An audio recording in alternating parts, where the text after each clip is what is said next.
জাতির উদ্দেশ্যে ভাষণে জানমাল রক্ষায় সেনাবাহিনীকে কঠোর হওয়ার নির্দেশ রাষ্ট্রপতির। খালেদা জিয়াকে মুক্তি দেওয়ার সিদ্ধান্ত। আসসালামু আলাইকুম। আপনারা জানেন প্রধানমন্ত্রী শেখ হাসিনা আজ রাষ্ট্রপতির কাছে পদত্যাগপত্র জমা দিয়েছেন এবং আমি তা গ্রহণ করেছি।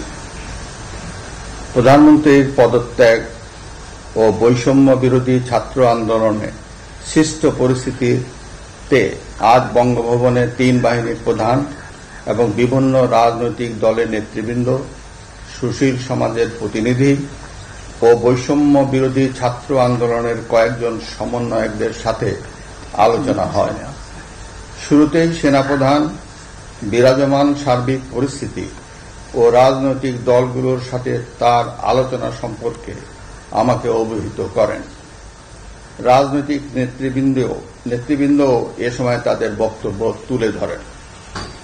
সভায় বৈষম্য বিরোধী ছাত্র আন্দোলনের নিহত শহীদদের স্মরণে শোক প্রস্তাব গৃহীত হয়। এছাড়া জরুরি ভিত্তিতে একটি অন্তর্বর্তীকালীন সরকার গঠনের সিদ্ধান্ত নেওয়া হয়। সকল দল ও অংশীজনদের সাথে আলোচনা করে গঠিত অন্তর্বর্তীকালীন সরকার যত দ্রুত সম্ভব নির্বাচনের ব্যবস্থা করবে। বৈষম্য বিরোধী ছাত্র আন্দোলন ও বিভিন্ন মিথ্যা মামলায় আটকসহ সকল বন্দীদের মুক্তি দেওয়া হবে।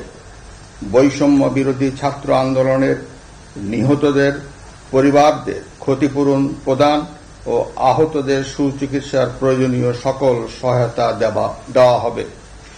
সর্বসম্মতিক্রমে বিএনপির চেয়ারপারসন বেগম খালেদা জিয়াকে মুক্তি দেওয়ার সিদ্ধান্ত নেওয়া হয়।